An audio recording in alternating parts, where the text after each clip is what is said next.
guys.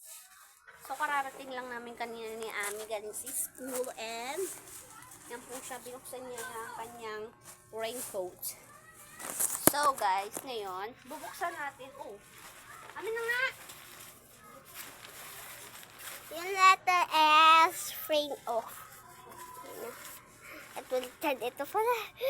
So, bali, 28 lang. Hindi mo na ito in-open namin kasi gagamitin mo rin ito. O-open ko yan ngayon. Pero in-open ko na kasi. Padaling-madali ako ha.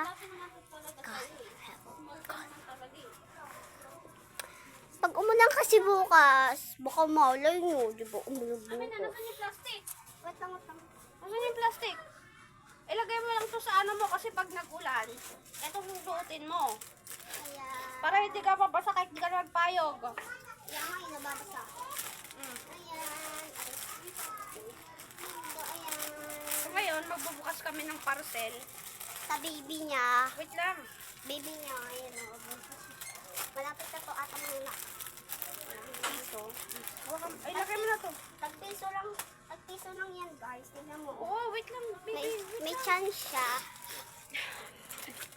Sabi guys, kung haggard na. Pararating lang namin eh. So, ito siya. So, tignan natin. Piso lang binayaran ko rito eh. Oh my gosh! Ang cute! Sabi ko na yung cute eh, oh. Oh, cute. Oh, piso lang to, legit. No, legit. Ano yan, damit? Blanket nga.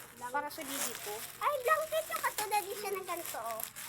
Hindi ang blanket, raincoat yan, Ami. Para sa baby. Ang cute kasi ng baby niya. Okay na sa akin kahit babae kilala. Kasya naman ito sa kanya. Pitin natin. Langkat lang naman yan eh. Kung piso lang talaga binayaran ko dito. Kasi may free. Free shipping and naka 50% yung ano nila eh, shop. Piso lang. Oh, sabi ko na eh. Thank you. Wait lang. Oh. Pang ano nga yung sa ulo. Oh. Cute, diba? Diba? Amin na nga, try ko sa bed. Look. Magganyan siya. Oh. Oh.